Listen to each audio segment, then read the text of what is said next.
बिस्मिल्लाहिर्रहमानिर्रहीम। अच्छा, अब ऐसा है कि अगला टॉपिक फ़ाइल हैंडलिंग का है। ठीक है, फ़ाइल हैंडलिंग क्या है? आसान अल्फाज में ऐसे कि आप किसी एक फ़ाइल को किसी दूसरे तरीके से, अगर मैं यहाँ पे कुछ लिखता हूँ, फॉर एग्जांपल मैंने सी लैंग्वेज प्रोग्राम के अंदर कोई चीज़ लिखी और मैं चाह रहा हूँ कि वो ऑटोमेटिकली किसी टेक्स्ट फाइल में जाके सेव हो जाए, तो उसके लिए हम फाइल हैंडलिंग को यूज़ करते हैं। हम राइट भी करवा सकते हैं, हम ओपन भी रीड भी करवा सकते हैं। तो हम अलग अलग करके देखेंगे। पहले अभी हम राइट वाला करते हैं कि राइट टेक्स्ट फाइल किस तरीके से होता है, तो पहले हम उसको परफॉर्म करके देखते हैं और पहले समझ लेते हैं उसके बारे में कि all the input output operations in C are carried out using a function from the standard library. ये एमसीक्यूज में काफ़ी आता है। This approach makes the C file system very powerful and flexible. आप इसको किसी भी जगह से एक्सेस कर सकते हैं।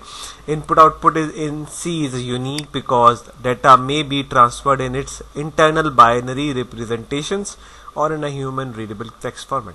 मतलब ये जैसे अभी हमने देखा था पॉइंटर्स के अंदर, तो क्या था कि आपको कुछ ऐसी मेमोरी भी मिली थी जो आप रीडिंग कर पा रहे थे और कुछ ऐसा भी था जो हमने खुद वैल्यूज दी थी, तो वो ह्यूमन रीडेबल के अंदर आ गया था। ठीक है, तो स्टार्ट करते हैं। पहले प्रैक्टिकली करेंगे तो ये बिल्कुल प्रॉपर्ली इंशाल्लाह समझ में आ जाएगा। स्टार्ट करते हैं। एक नई फाइल लेते हैं, यहाँ से फाइल, न्यू फाइल, और इसके ऊपर मैं जाके ये कॉपी कर देता हूँ, यहाँ से कॉपी और यहाँ लाके पेस्ट कर। ठीक है, अब देखें ज़रा गौर कीजिएगा। मैंने पहले बताई थी कि बात कि जब जरूरत पड़ती है तो हम हेडर फाइल को चेंज करते हैं। तो जब कभी भी फाइल हैंडलिंग की बात हो तो आपने एक नई हेडर फाइल को यूज़ करवाना है, इंक्लूड stdlib.h। ये स्टैंडर्ड लाइब्रेरी है जो मैंने अभी बताई थी आपको बात। ठीक है, तो वो स्टैंडर्ड लाइब्रेरी जो मैंने बताई थी उसका ये आपके पास हेडर फाइल है। अब किस तरीके से काम करना है वो देख लें। ये मैंने स्कोप इसके बना दिए। अब इसके अंदर सबसे पहले आके एक वेरिएबल डिक्लेयर करवा लें, इंटीजर। मैंने फॉर एग्जांपल दे दिया नंबर, टर्मिनेटर लगाया। उसके बाद अब देखिए मैं एक पॉइंटर, क्योंकि मुझे फाइल की लोकेशन को गेट करना है, तो फाइल की लोकेशन को गेट करने के लिए हम क्या यूज़ करेंगे? पॉइंटर यूज़ कर लेंगे। तो मैंने एक नाम दिया फाइल। ठीक है, ये फॉर्मेट आ गया और यहाँ पे मैंने एक नाम दे दिया फॉर एग्जाम्पल अपने हिसाब से फाइल ptr, तो फाइल पॉइंटर मतलब। ठीक है, ऐसे दे दिया टर्मिनेटर। ये मेरे पास एक ऑप्शन आ गया। अब मैं एक चीज़ बता रहा हूँ कि वो क्या करेंगे हम।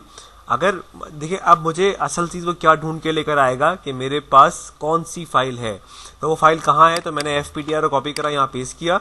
अब मैं कह रहा हूँ कि मेरे पास यहाँ पे एक नोटपैड की फाइल मैं यहाँ बना रहा हूँ डेस्कटॉप के ऊपर ही। तो मैंने डेस्कटॉप के ऊपर एक फाइल बना दी, फॉर एग्जांपल उसका नाम रख दिया मैंने, कुछ भी रख दिया मैंने, प्रोग्राम रख दिया।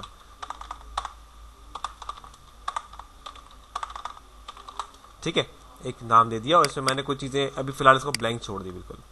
अब आते हैं वापस यहाँ पर। अब क्या करना है जरा, एफ इज इक्वल टू, अब देखिएगा एक फंक्शन होता है फाइल हैंडलिंग का जो कहलाता है एफ ओपन का फंक्शन, ऐसे। ठीक है, एफ ओपन कंस्ट्रक्टर लगाइए और देखें आपसे ये मांग रहा है क्या, पहले आपने लोकेशन बतानी है। क्योंकि वो डेस्कटॉप पे रखी हुई है तो आपको जरूरत नहीं है, सिंपल इन्वर्ट कॉमास लगाएं और यहाँ पे नाम लिखते हैं प्रोग्राम डॉट txt, ऐसे बता दें इसको कि ये वाली फाइल है। कॉमा और क्या करवाना है, मैंने कहा मुझे राइट करवाना है। मैं यहाँ पे प्रोग्राम से कुछ लिखूं तो मेरे पास वो टेक्स्ट फाइल में जाकर सेव हो जाए, तो मैंने इन्वर्ट कॉमास लगाए और डब्ल्यू दे दिया। डब्ल्यू का मतलब होता है राइट। ठीक है, और अब नीचे आ जाए। अगर फाइल इसको ना मिले तो, या खाली हो तो, या फिर हो ही नहीं, तो इफ ब्रैकेट fptr, क्योंकि वो फाइल का नाम है, इज इक्वल्स टू नल। नल का मतलब मैंने बताया था, मतलब एम्प्टी हो तो क्या हो जाए, यहाँ पे आप दे दें फॉर एग्जांपल मैंने प्रिंट एफ करवाया,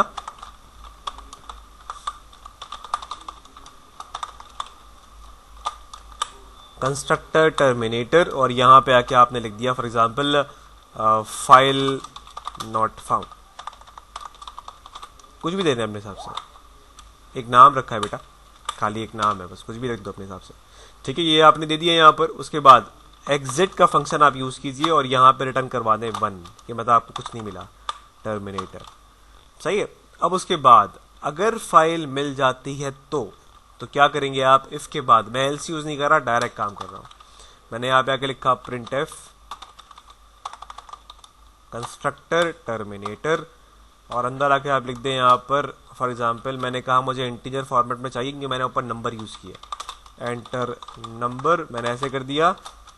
ठीक है, और अब उसके नीचे आप आ जाइए यहाँ पर स्कैन एफ कंस्ट्रक्टर टर्मिनेटर, और क्योंकि सबको पता है कि आप अगर इंटीजर यूज़ कर रहे हैं तो क्या यूज़ करेंगे, %d और साथ में कॉमा, और उस वाले उसको कैसे यूज़ कर लेंगे, एम्परसेंड के साथ यूज़ कर लेंगे, तो एम्परसेंड नंबर, क्योंकि हमने वहाँ पे नंबर का नाम दिया हुआ है। उसके बाद अब मुझे उसके अंदर लिखवाना है, तो लिखवाने के लिए याद रखिएगा एक फंक्शन इस्तेमाल होता है printf का। ये क्या करेगा, उस फाइल के अंदर लिखवा देगा, मैं जो भी लिखूंगा यहाँ पे वो प्रोग्राम में जाके सेव हो जाएगा। तो किसके अंदर सेव होगा, fptr के अंदर, तो ये आ गया आपके पास, ठीक है। और किस फॉर्मेट में डाटा जाएगा, मैंने कहा नंबर में, तो नंबर दे दें यहाँ पे %d, और कहाँ जाके सेव हो जाएगा, नंबर के अंदर, ठीक है। तीनों चीजें यहाँ पर आ गई। और लास्ट में आपने क्या करना होता है, f क्लोज, जो क्या करेगा, उस फाइल को क्लोज कर देगा, f क्लोज उस फंक्शन को क्लोज कर देगा। और वो फंक्शन किसके, कौन सी वाली फाइल से चल रहा था, fptr से, तो कॉपी करें, यहाँ लाके पेस्ट करते हैं, ठीक है। और लास्ट में क्या कर देंगे, रिटर्न 0। सेव करें, इसको आप डेस्कटॉप पे ही सेव कर दें या कहीं भी अपने हिसाब से सेव करवा लीजिए। मैंने कहा डेस्कटॉप पे ही सेव कर रहे हैं, तो डेस्कटॉप पे ही कर लीजिए यहाँ पर आकर आप, ठीक है। वो अपर केस की वजह से मसला था। अब इसके बाद चलाते हैं, इसको चला के देखते हैं, F11। अच्छा, मैंने यहाँ पे नंबर दिया, फॉर एग्जांपल मैंने 40 ऐसे कुछ कर दिया, एंटर कर दिया। इसको फाइल मिल गई है, इसका मतलब जब इसने एरर थ्रो नहीं करा। वहाँ जाके चेक करते हैं मेरी फाइल में डाटा आया कि नहीं आया, तो देखें यहाँ पर वो डाटा आ चुका है, सही है। दोबारा चेक करते हैं, मैंने यहाँ पे आके इसको क्लोज करा, मैंने यहाँ पे दोबारा रन करा, मैंने यहाँ पे दोबारा लिखा इस तरीके से, एंटर करा, ये डाटा मेरे पास वहाँ जाके होल्ड हो गया। इसको बंद करते हैं, दोबारा ओपन करते हैं, तो मेरे पास डाटा यहाँ पे आ चुका है, सही है भाई। वो माइनस में क्यों हो गया, क्योंकि मैंने यहाँ पर क्या कर दिया था, मैंने जब वैल्यूज प्रिंट करवाई तो वो एक्सीड कर दिया, ठीक है। तो ये तरीका था किसका, ये फाइल हैंडलिंग का राइट का तरीका था। इसके बाद हम रीड करेंगे।